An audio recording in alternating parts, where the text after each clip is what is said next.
Hey Arjan, welcome at KubeCon London EU 2025. We had a pretty busy day yesterday, so do you want to recap a bit on what we did yesterday? Yes, absolutely. First of all, thank you to welcome me to day two, right? It's actually, for us, it's more like day three because we started on Monday, getting here, and then on Tuesday it was kind of a lazy day.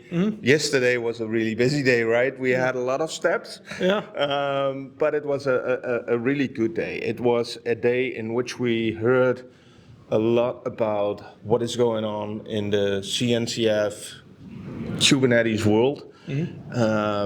But it's still, the thing that stands out for me is that it's really getting more from only dev to infra as well. And maybe that's more the DevOps side, but that's really what we heard yesterday, where we were thinking that it would go a lot about AI.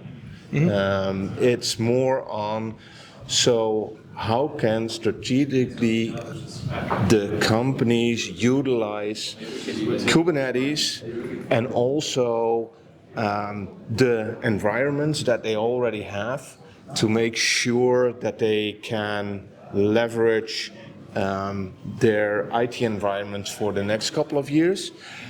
And with that, there's a lot going on with a lot of the companies that we've talked to about KubeVirt, other virtualization platforms, Platform 9. You had a great discussion with them, so I'll ask you about them at a later stage.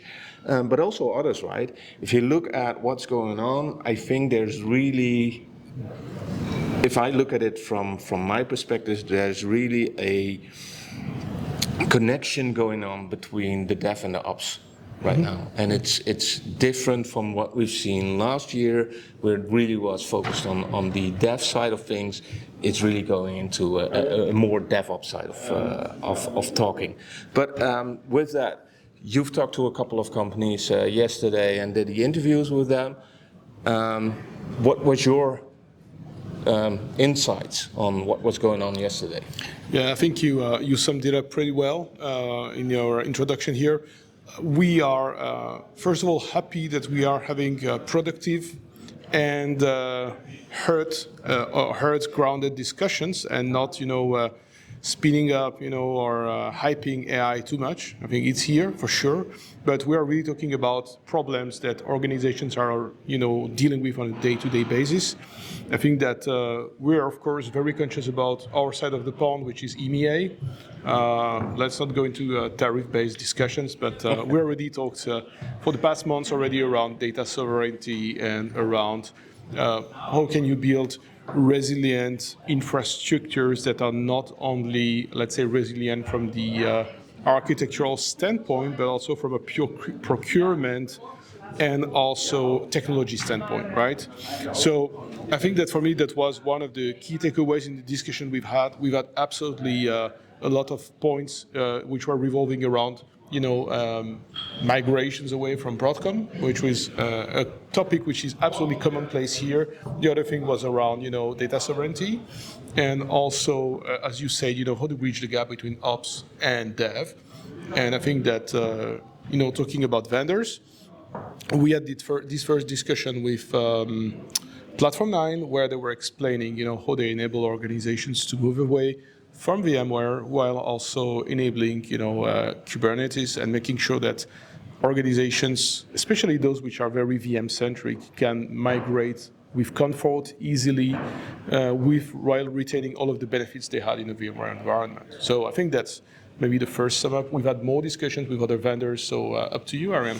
Yeah, so the last thing I really wanted to say before we go onto the show floor again and try to get some more interviews out for today. And what is really resonating with me as well is the discussion on sovereign cloud.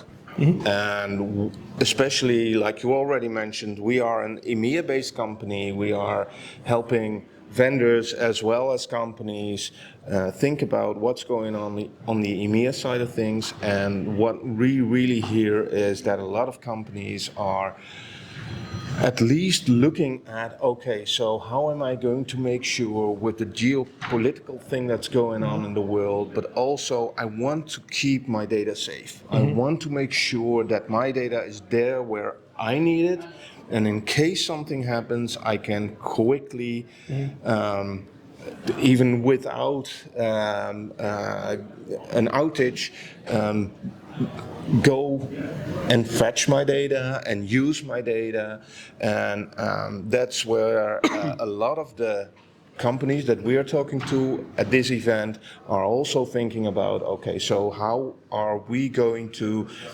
provide solutions that a customer can use so they don't have to be dependent on the big hyperscalers, that they can build something in their own environments, but also with cloud service providers local to that country, local to Europe. So that's really something that resonated with me as well.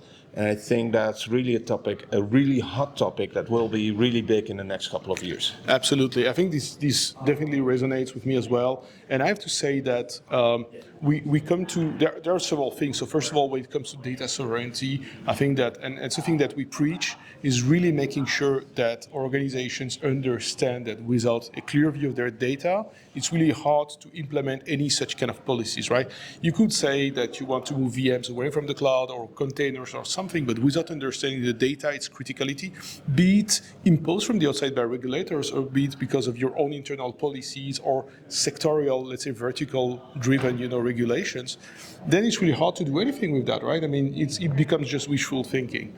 The other thing I want to say before we close for this video is it's really important to realize that open source and the open source ecosystem is probably the best thing we have against, let's say, I would say oligopolies or monopolies or all kinds of, let's say, external control, right? I mean, we are moving from an open world to a world which is closing, where you may have a technological dependency because you use vendor A, B, or C for whatever part of the stack. The open source system is open, is resilient, and really allows you to do that. I get sometimes a lot of pushback against open source because it's supposedly not supported properly, because commercial solutions are supposed to be better. But hey, the reality is that you have sometimes very, very brutal outages happening at vendors. We've seen that with a bunch of them. I don't want to name anyone. And the other thing as well, which we heard yesterday when we had the session with the CNCF and the Linux Foundation, is that Linux systems are getting twice less CV reports a day compared to commercial and other systems. So I just want to say that.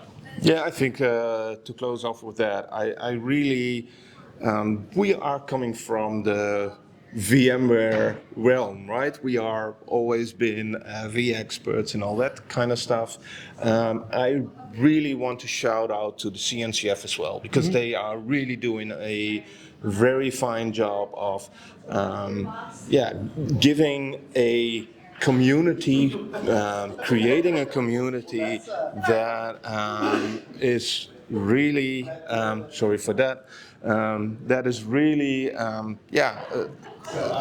kind of, we already said that to each other last year, but I think it's even better this year, where we really see the next VMware or the VM world the next happening. Right? It's really vibrant, and shout out to the CNCF for making it happen. Absolutely. Thank you, Arjan. Thank you.